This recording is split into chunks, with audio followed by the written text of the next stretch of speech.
It's June 5th, 1662. Imagine that you are at the center of the scene. Assembled at the Louvre Palace in the courtyard of the Tuileries, after parading through streets of Paris, you are surrounded by 1,300 horses and riders. 10 to 15,000 people are watching. You are surrounded by the sound of all those horses, the men barking instruction for all to stay lined up with their leader. The high energy of all those assembled horses rippling through the ranks and rows, the image presented has to be one of total organization and control. The perimeter still is in parade as the quadrilles of horses ride past, trotting and cantering, showing piaffe and passage. Some are trying to bounce around, but the riders have been commanded to demonstrate complete control. In the center of the arena is a perfectly straight line made up of mounted men in the dress of ancient Rome who are flanked by men in lines. There is a double line of mounted riders and unmounted estaffiers forming a half circle, or horseshoe shape around the ranks. The horseshoe itself has 32 horses. At a big show with a large hunter class, you can get over 30 horses in the hack to line up, but it is not this tidy. And of course, there is a whole lot of other stuff going on, making it difficult to stay in place and achieve the order and organization required. Each group, or quadrille as they are called, have their own mounted timpanists and trumpeters.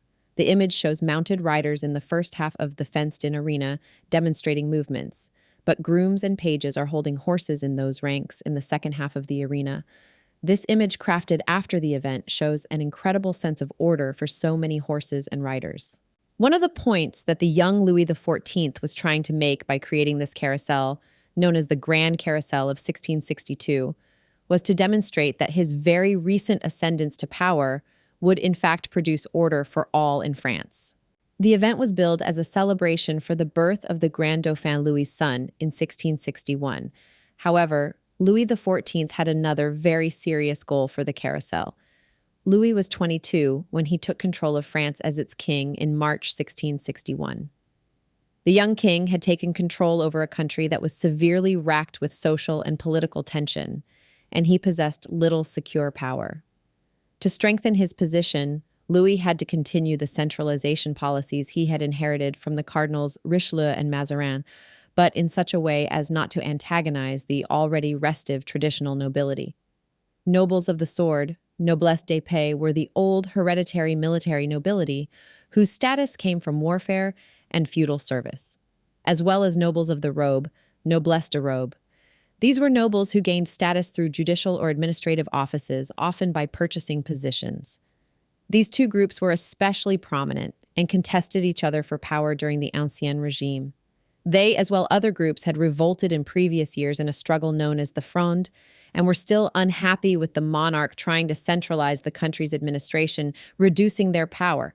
Starting in 1661, Louis had either to prove himself a capable independent ruler, reforming and reunifying France, or to fail and succumb to a nobility that, despite appearing docile, still had considerable influence and power. Succumbing would have meant not the loss of the throne, but instead becoming a figurehead rather than an actor. Louis's marriage to the Infanta of Spain, Marie Theresa, and the birth of his heir in that same year lent him credibility. He believed that the king was not merely a man, but also the living embodiment of the country and all that was holy in it. A true believer in the ideal of an absolute court centered on the king. This was his moment to begin demonstrating that what he believed would become true. The carousel was the first major public announcement of his sovereignty. In essence, it marked the beginning of his personal reign, and he wanted to affirm the start of his personal rule in the eyes of the greatest number. It was also the time, at least publicly, that he adopted the iconography and identity of the Sun King, putting himself in the carousel as the center of an ordered universe, a living symbol of order, harmony, and control. The shining object which all the other stars circled. The young king is announcing who he is going to be and displayed the roles of all the others in his world. The Place du Louvre was transformed by the addition of temporary architecture, triumphal arches, viewing stands surrounding a massive arena for the horses. It was attended by the public as well as the nobility, which was not a common occurrence at the time. It was a lavish, unprecedented spectacle with 10 to 15,000 spectators. Featured 1,300 riders, including Louis XIV himself, in elaborate costume. included choreographed equestrian events such as the course de tête and course de bague, which was the actual competition at the heart of the carousel. By the 16th and 17th centuries, actual jousting in tournaments was exceedingly rare, if present at all. Competitors ran at targets modeled on the heads of Turks, the testes, or a suspended ring, the bague, with their lances, swords, or other weapons, rather than at other competitors. Riding skill and form was as equally, if not more, important as military skill.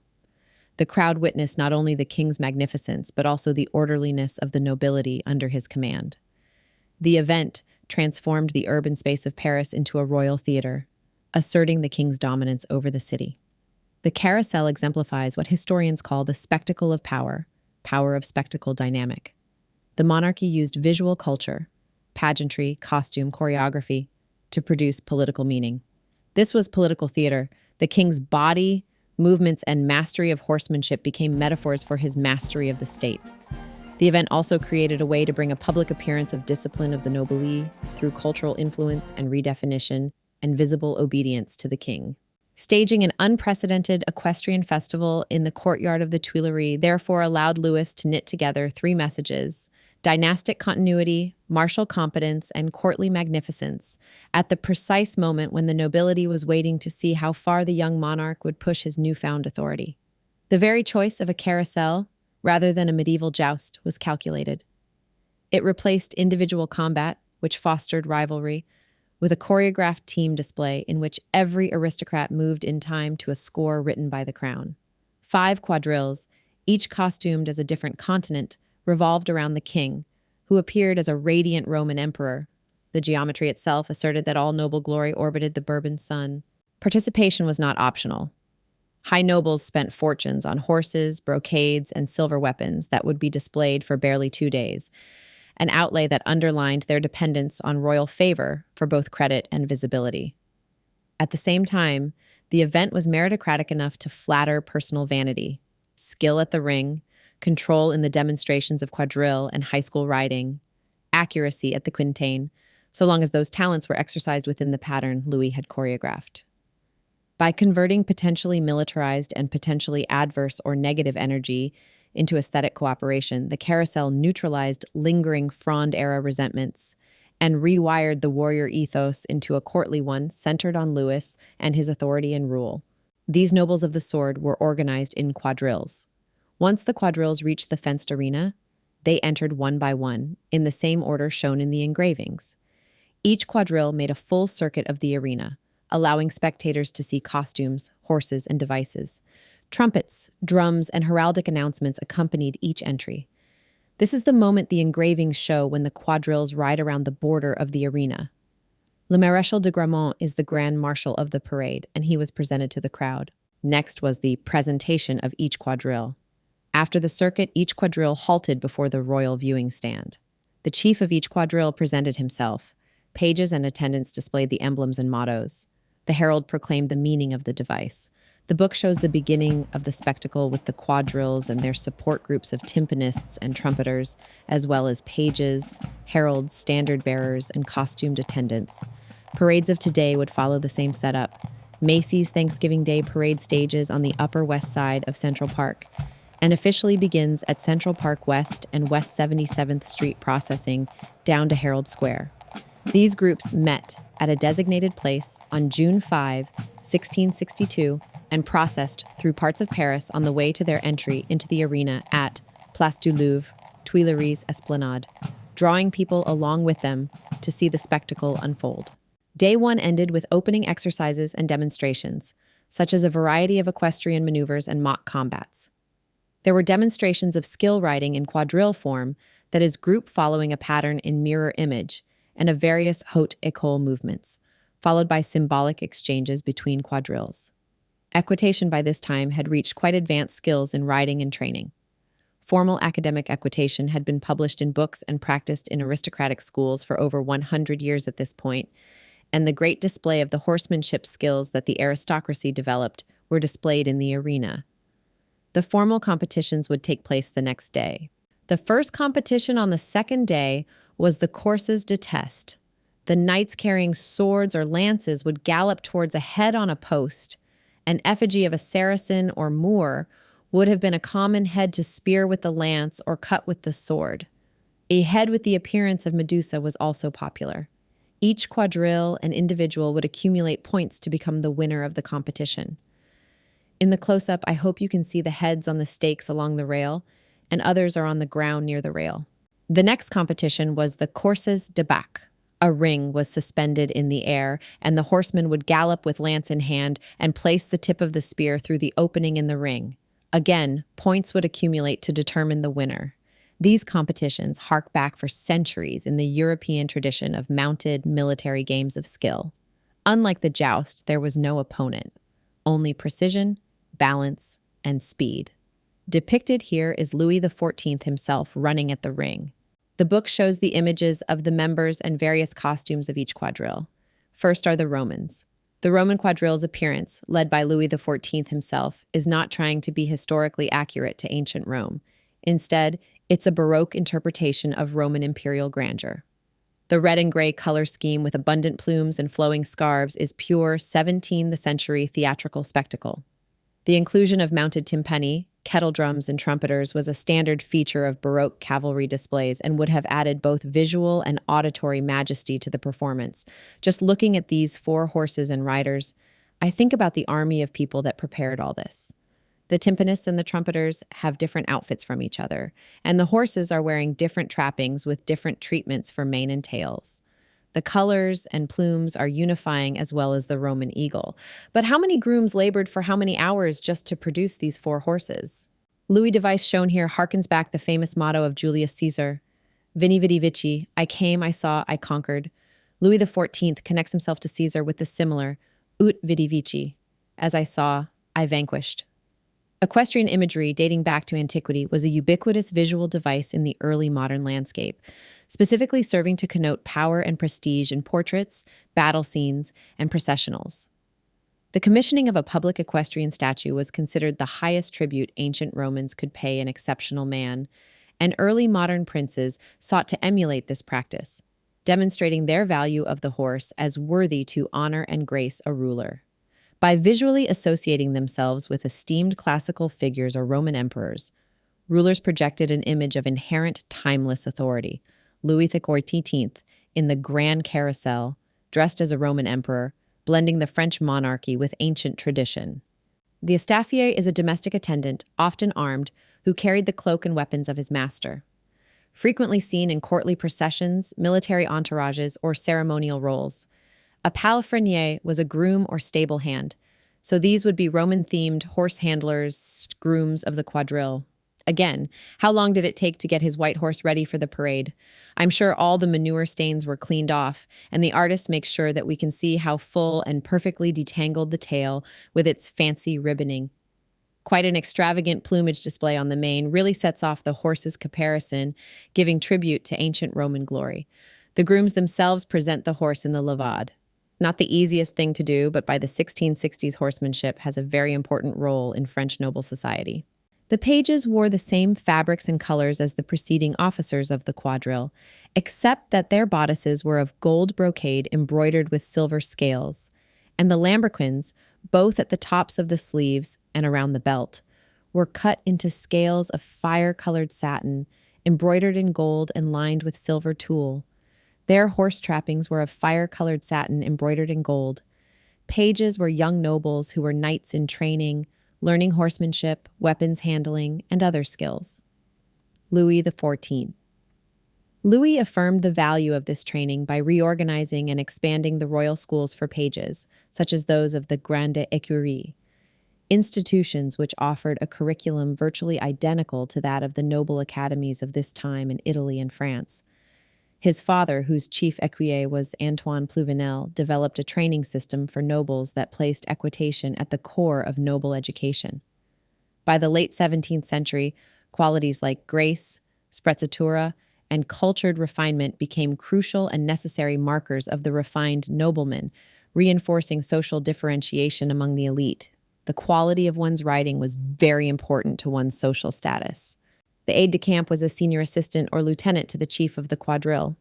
He helped organize the procession, coordinate the retinue, and ensure the quadrille's movements were precise and harmonious. He often rode near the front, helping set the pace and order of entry into the arena. The silent architect of order, not the star of the quadrille, but its spine. He rode just behind the chief, ensuring that every plume, every lance, every page fell into place. The next image is the Marshal de Camp, who, in the carousel, had choreographic command. He ensured that the quadrille assembled correctly. The procession moved in proper order, spacing, timing, and formations were precise, and the group entered the arena with the intended visual effect. He was the practical architect of the quadrille's movement. If any of you have practiced drills of more than 2 horses, you realize it really takes practice and a leader who controls pace and speed with consistency. These guys were working within their specific quadrille to present a harmonious appearance. The total, however, was about 1,300 horses that had to maintain order. Quite a difficult task. In the center of his quadrille, in the center of the entire carousel, Louis XIV, demonstrating with perfect ease and sprezzatura levad, as do 2 others of his party. In his right hand, he holds a light throwing spear, a javelot. It has a finger hole to stabilize it during the parade and to facilitate the spectacular flip-up and overarm throw that concluded the Roman Quadrill's display. The levade is performed with looped reins in the left hand, the horse in perfect agreement and compliance with his rider. Levad is a difficult exercise where the horse balances on 2 hind legs. It is very often seen in painting and sculpture to demonstrate leadership qualities. Riding correctly required profound theoretical knowledge, physical skill, emotional equilibrium, and moral rectitude. The rider who could balance his body and emotions demonstrated the virtue demanded of the European nobility. These devices represent the nobles in the quadrille of the Romans. Of course, the top is the device of Louis, who at this time just began presenting himself as the Sun King. The 3 devices that follow also use sun imagery. Comte Vivant has a mirror reflecting the light back to demonstrate gratitude for the favors the king has shown the count. The laurel tree thriving in the sun is a connection to Rome, whose heroes were decorated with crowns of laurel leaves. The meaning of the devices is clear. Of the remaining devices which incorporate the sun in their design, both the eagle and the mirror themes are repeated several times in the devices of the other quadrilles. The collection of the mirror, the laurel, and the eagle presents an unmistakable message. The king is the source of all glory, victory, and improvement. The king is illustrated as both physically and metaphorically above the aristocrats who participate. The aristocrats, by carrying such devices, acknowledge publicly that the king is in that position. The Persian quadrille is presented next in the same sort of order and structure. The grooms are finely dressed in Persian attire and weaponry of arrows, curved swords, and battle axes. The pages look great, and it's interesting to see the Palomino horse with a flaxen mane and tail quite striking next to the black horse. Here, on a rather dazzling white horse, is Monsieur, the brother of the king leading the Persian quadrille. His device has the image of the moon with the motto, "The sun alone is greater than I." Now we have the quadrille representing the Turks. The color has changed from the reds of before to a very rich blue, and the banner announcing them displays crescents, as does the banner of the trumpeter who rides a spotted horse. The grooms are quite magnificent in their blue and silver attire and elaborate headdresses. Here we have a squire, the next level up from the page, instructing the page in one of the high school movements. I had thought it was a balletade when I first saw, but I think it might be a capriole with the horse's front end starting to descend just before kicking out.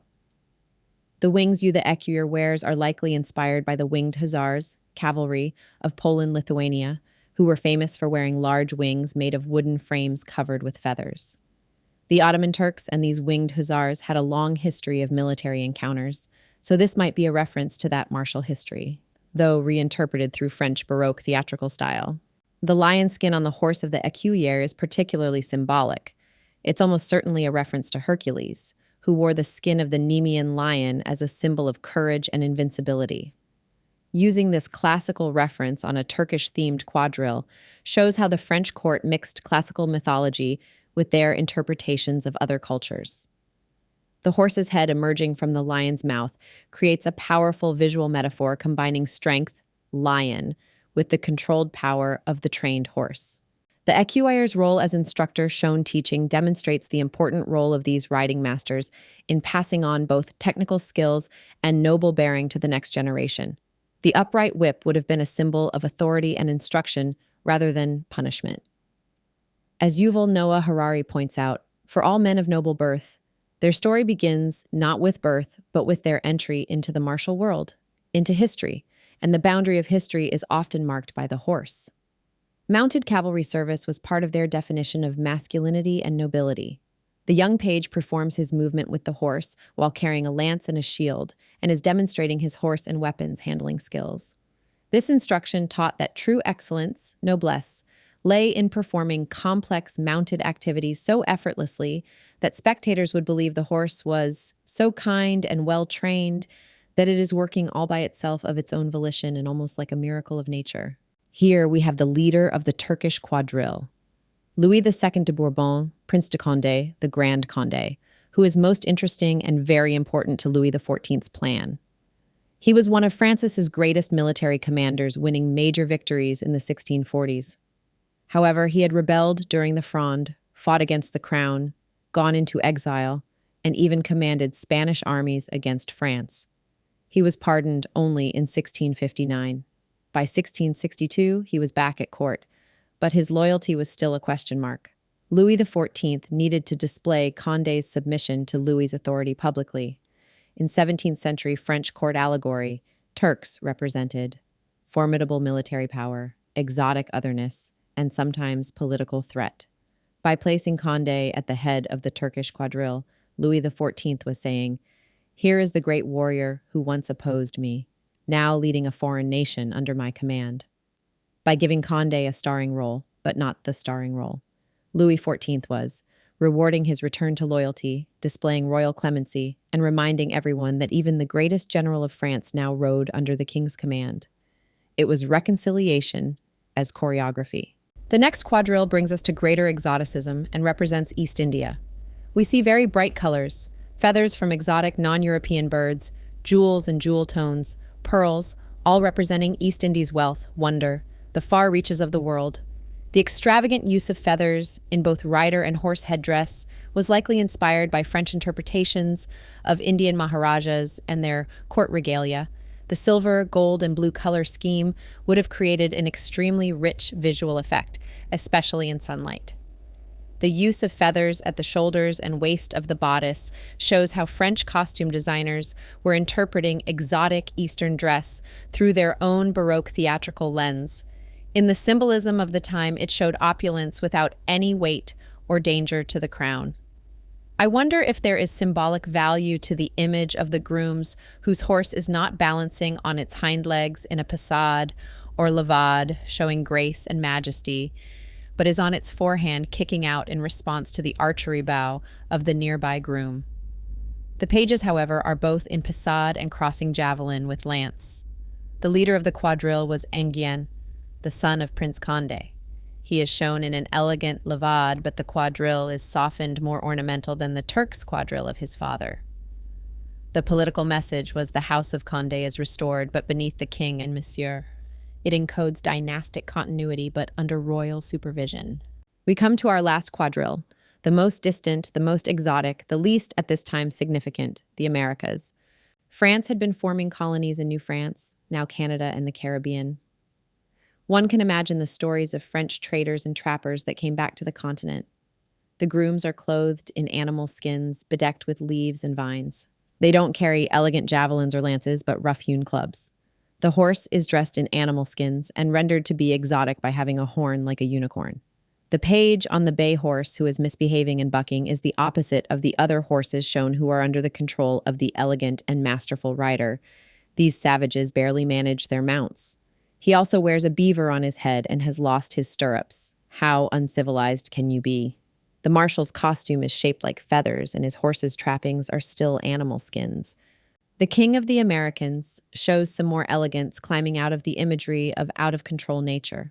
He is Louis Joseph, Duke of Guise. He is placed in this quadrille illustrating a noble house of ancient prestige, but diminished political power. The House of Guise had once been powerful enough to threaten the crown in the wars of religion. But by 1662, they were prestigious, but politically declawed. Assigning Guise the American Quadrill honors their lineage, but places them at the outer edge of the ceremonial map.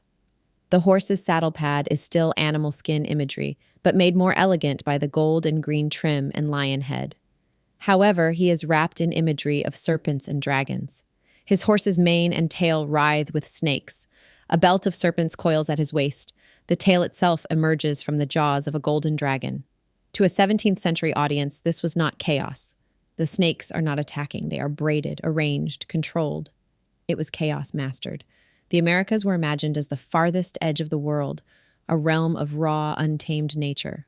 By placing Guise here, Louis XIV transformed that wildness into ornament, showing that even ancient, once dangerous noble houses now moved in perfect harmony within the choreography of the Sun King. After all were presented the second day, the games began. The quadrilles took turns competing. Between rounds, there were musical interludes and musicians accompanying short equestrian ballets. Finally, the king ran both courses and excelled at both. The event was concluded by presentations of prizes and a final circuit of the arena, followed by a closing procession out of the space as well as fireworks. The fantastic spectacle over, we are left with the book. Almost 10 years in the making, Course de Test et de Bague translated the ephemeral spectacle into permanent portable propaganda. 45 large copper plate engravings by Israel Silvestre and Francois Chauveau froze each tableau with Louis at its focal point, and then circulated that image to every embassy, bishopric, and provincial chateau. Unlike the rough woodcuts of earlier tourney books, Silvestre's panoramas were luxuriously wide, allowing viewers to read individual faces and coats of arms. No noble wished to be absent from a publication that functioned as the official directory of prestige.